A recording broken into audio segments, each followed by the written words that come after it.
तो दोस्तों, प्रश्न है, भारत विविधताओं का देश है, इस कथन की व्याख्या करें। India is the land of diversities, explain this statement. उत्तर देखते हैं। भारत एक विशाल देश है जिसकी भौगोलिक स्थिति में भारी विविधता और अनेकता दिखाई पड़ती है। भारत एक विशाल देश है जिसकी भौगोलिक स्थिति में भारी विविधता और अनेकता दिखाई पड़ती है। या कहीं गर्म, कहीं ठंडी और कहीं शीतोष्ण है। या कहीं गर्म है, कहीं ठंडी और कहीं शीतोष्ण है। कहीं जंगल है तो कहीं रेत ही रेत और कहीं खूब हरे भरे प्रदेश। कहीं जंगल है तो कहीं रेत ही रेत है और कहीं खूब हरे भरे प्रदेश हैं। इससे भारतीय संस्कृति को खेतों, खलिहानों, बस्तियों, जंगलों और रेगिस्तानों में खुलकर खेलने का अवसर मिला है। इन्हीं के बीच रहकर हमारी संस्कृति के बाह्य और आंतरिक रूप का निर्माण हुआ है। भारत जातीय अजायब घर भी है जिसमें 3000 जातियां निवास करती हैं। भारत के 29 भिन्न राज्यों में 200 के लगभग बोलियां और भाषाएं हैं। ठीक है। विश्व के सभी प्रमुख धर्म भारत में विद्यमान है, जैसे हिंदू, जैन, बौद्ध, सिख, इस्लाम तथा ईसाई धर्म।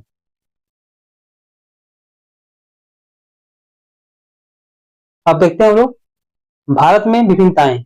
India is a land of diversity. भारत का क्षेत्रफल विश्व के क्षेत्रफल का लगभग 2.4% है। भारत का जो क्षेत्रफल है पूरे विश्व का कितना क्षेत्रफल है? 2.4%। ठीक है। किंतु यहाँ विश्व की लगभग 16% जनसंख्या निवास करती है और पूरे विश्व का 16% जनसंख्या भारत में निवास करता है। ठीक है। चीन को छोड़कर यह विश्व का सबसे घना बसा देश है। चीन को छोड़कर यह विश्व का सबसे घना बसा देश है। सन 2011 की जनगणना के अनुसार भारत की कुल जनसंख्या 121.05 करोड़ थी। सन 2011 की जनगणना के अनुसार भारत की जनसंख्या कितनी थी? 121.05 करोड़ थी। ठीक है। भूवैज्ञानिक दृष्टि से भी भारत में अनेक विभिन्नताएं पाई जाती है।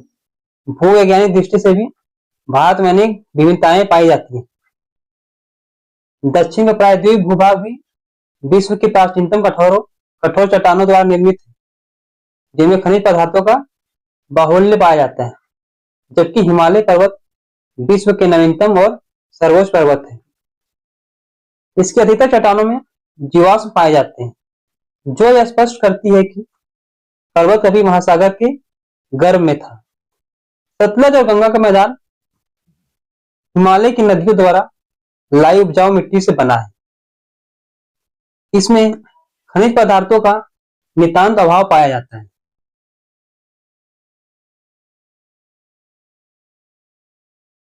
संपूर्ण भारत विषुवत रेखा के उत्तर में स्थित है। संपूर्ण भारत विषुवत रेखा के उत्तर में स्थित है।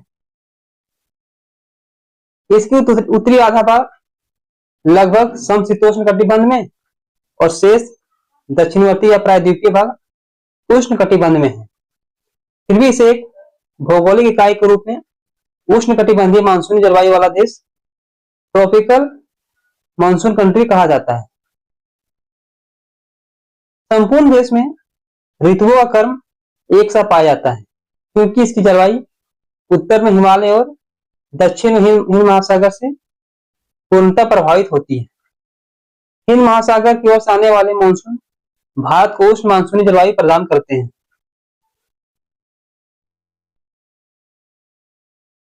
चावल, कपास, तंबाकू और जूट के उत्पादन में भारत को विश्व में दूसरा स्थान प्राप्त है, जबकि गन्ना, चमड़ा और लाख के उत्पादन में यह विश्व में प्रथम स्थान रखता है।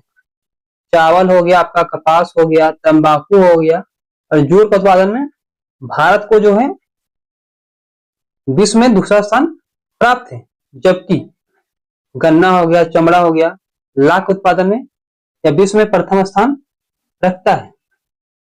यहाँ विश्व में सबसे अधिक चाय, तिलहन व गन्ना पैदा किया जाता है। यहाँ विश्व में सबसे अधिक चाय हो गया, तिलहन हो गया व गन्ना पैदा किया जाता है। यहाँ के वनों में 4000 से अधिक किस्म की लकड़ियां मिलती है। यहाँ के वनों में 4000 से अधिक किस्म की लकड़ियां मिलती है।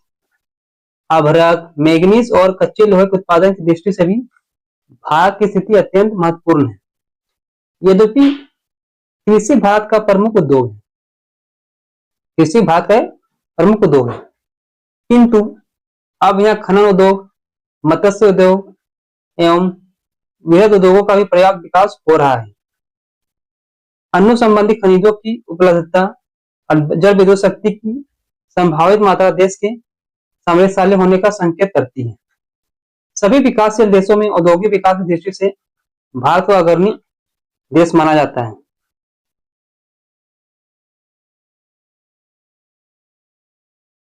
जलवायु संबंधी विषमताएं भी भारत में उपलब्ध है।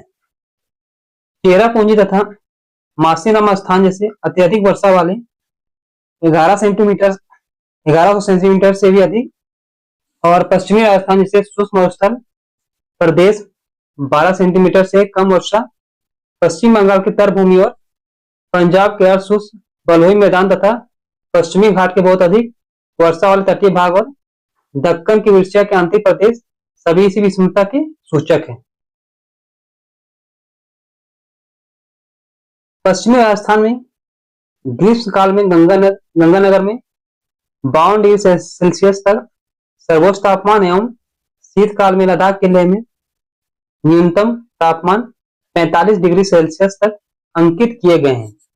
इन विषमताओं का प्रभाव प्रत्यक्ष एवं अप्रत्यक्ष रूप से देश के आर्थिक और मानवीय जीवन पर बहुत गहराई तक स्पष्टता दिखाई देता है।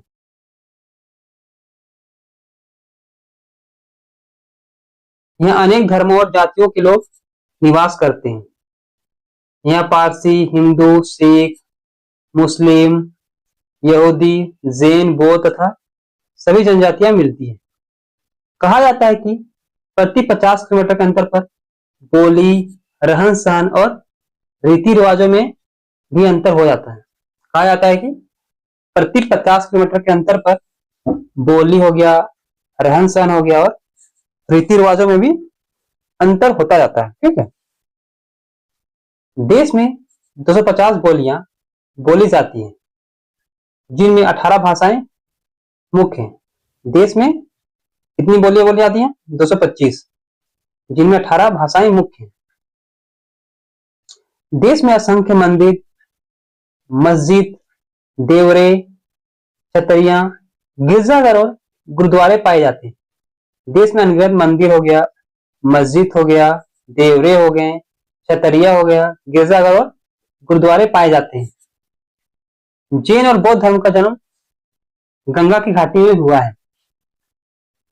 भारत में वैदिक संस्कृति विश्व की प्राचीनतम संस्कृतियों में से एक है। भारत में वैदिक संस्कृति विश्व की प्राचीनतम संस्कृतियों में से एक है। ठीक है, उपर्युक्त विभिन्नताओं और विशेषताओं के कारण ही पाश्चात्य विद्वानों ने भारत को एक उपमहाद्वीप, सब कॉन्टिनेंट की संज्ञा दी। डॉक्टर केसी का तो यहां तक कथन है कि भारत को उपमहाद्वीप कहलाने का उतना ही अधिकार है जितना यूरोप को।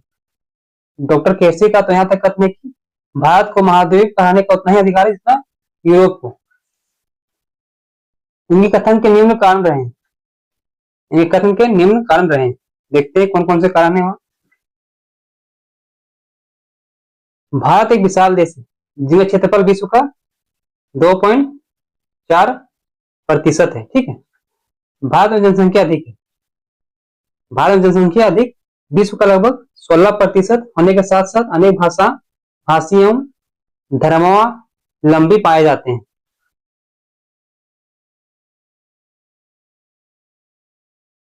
भारत और पाकिस्तान के संपूर्ण स्थल भाग एक ऐसी प्राकृतिक सीमा से घिरे हुए हैं जिस कारण प्राचीन काल से इनका संपर्क उत्तरी देशों से प्राय कम ही रहा। देखते हैं, एशियाई देशों के मध्य भी भौतिक परिस्थितियां संबंधी अनेक अवरोध पाए जाते हैं, यथा पर्वत, पठार, नदियां, मरुस्थल, बिहार, वन क्षेत्र आदि, जिनके फलस्वरूप उत्तर और दक्षिण तथा पश्चिम और पूर्व के बीच निवासियों की भाषाओं, बोलियों, वेशभूषा, खान पान एवं रहन सहन में अंतर पाया जाता है। यह कथन सत्य ही माना जा सकता है कि भारत जैसे विशाल देश का क्षेत्रफल लाखों वर्ग किलोमीटर में फैला होने से भी यहाँ प्राकृतिक दशा, जलवायु, वनस्पति, निवासियों के रंग रूप, बोलचाल, खान पान, रहन सहन और रीति रिवाजों में अंतर पाया जाना स्वाभाविक है। उत्तर में विस्तृत मैदान है तो दक्षिण में उबड़ खाबड़ भूमि। कहीं लहलहाते खेत दृष्टिगोचर होते हैं तो कहीं जल भी मरुस्थल। कहीं भूमि के अनुपात में जनसंख्या अधिक है तो कहीं बहुत ही विरल। किंतु इन सब विभिन्नताओं के होते हुए भी भारत एक विशेष प्रकार की समरूपी एवं समन्वित संस्कृति द्वारा बांधा है। सर्वत्र देश में मूलभूत एकता दिखाई पड़ती है। संपूर्ण देश जलवायु की दृष्टि से सामान्यतः एक उष्ण मानसूनी लक्षणों वाला देश है, जहाँ 6 ऋतुओं का एक ही क्रम पाया जाता है। समूचे देश पर मानसून का प्रभाव एक सा ही पाया जाता है। कृषि पूरे देश का एक राष्ट्रीय उद्योग है। कृषि के तरीके भी प्राय एक से ही है, चाहे कृषक हिंदू हो या मुस्लिम, उत्तर में कश्मीर के निवासी हो या दक्षिण में तमिलनाडु या कर्नाटक। सूखा पड़ने पर भी सभी को ही समान रूप से इसका फल भुगतना पड़ता है। यहाँ के निवासियों के विचार स्वतंत्रता के कारण ही प्राय पूरे देश में कभी कभी विभिन्न विचारधाराएं दिखाई पड़ती है।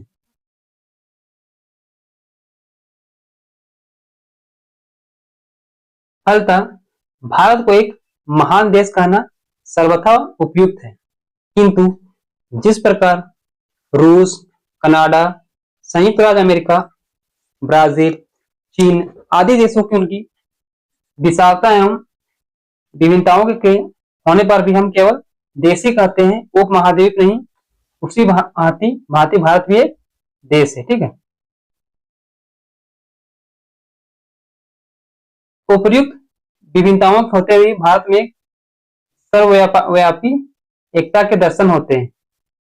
अतः यह एक स्पष्ट इकाई है, अनेकता में एकता, यूनिटी एमंग डायवर्सिटी, भारतीय संस्कृति का एक विशिष्ट तत्व है।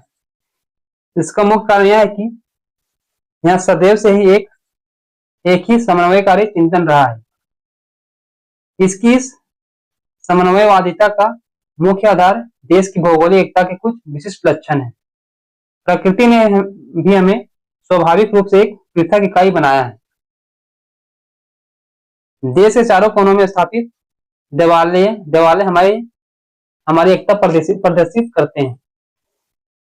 जगत गुरु शंकराचार्य के 4 मठ संपूर्ण देश के देवालयों के एक जैसे देवता एवं सर्वत्र सभी धर्मों का समान रूप एवं उनके आपस की उत्कृष्ट एकता को ही लक्षित करते हैं। हमारे धार्मिक स्थान उत्तर में अमरनाथ से लेकर दक्षिण में रामेश्वरम, कन्याकुमारी तक फैले हैं। जगत गुरु शंकराचार्य ने अपने 4 मठों की स्थापना उत्तर बद्रीनाथ, दक्षिण रामेश्वरम, पूर्व जगन्नाथ और पश्चिम द्वारका के चारों छोरों के निकट करके देश की एकता को सुदृढ़ बनाया है।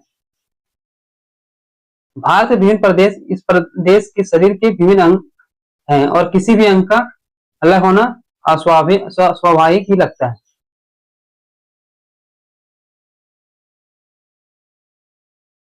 प्राचीन काल से ही भारतीय सम्राटों की आकांक्षा चक्रवर्ती सम्राट बनकर संपूर्ण भारत पर राज्य करने की रही है।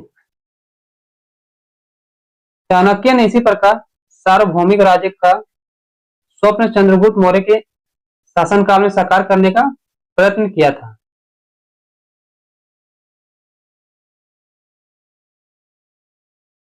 राजसूय यज्ञ और अश्वमेध यज्ञ भी इसी राजनीतिक एकता के चिन्ह थे। अशोक, समुद्रगुप्त, चंद्रगुप्त मौर्य, महाराणा सांगा, अकबर आदि सम्राटों ने पूरे भारत पर अपनी सत्ता स्थापित कर देश की एकता को सुदृढ़ बनाया है। अंग्रेजी शासनकाल में भी केंद्रीय सरकार ने देश को राजनीतिक एकता दी। स्वतंत्रता प्राप्ति के बाद देश में राजनीतिक एकता बनी है, वह भी इसी धारणा को स्पष्ट करती है। भारत की सांस्कृतिक एवं सामाजिक परंपराएं भी हैं, इसकी मूलभूत एकता का प्रतीक है। यह अत्यंत प्राचीन काल से ही अनेक जातियों और धर्मावलंबियों की संगम स्थल रहा है। विभिन्न जातियों के आगमन, अनेक सभ्यताओं के संपर्क और विभिन्न विचारों के पारस्परिक आदान प्रदान से भारतीय संस्कृति निरंतर सुसंपन्न होती गई, परंतु इसकी मूल आत्मा में कोई अंतर नहीं आ पाया। प्राचीन काल से ही ऋषियों और मनुष्यों ने भारतीय संस्कृति जीवन की विभिन्न धाराओं को एक एकता प्रदान की, जिसके मूल भारतीयों की उच्च धार्मिक वृत्ति रही है।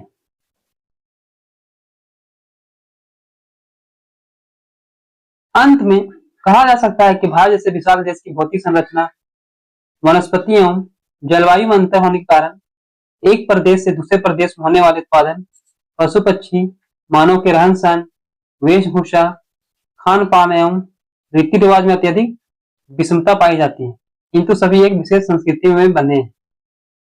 वास्तव में यह एक बड़ा देश है।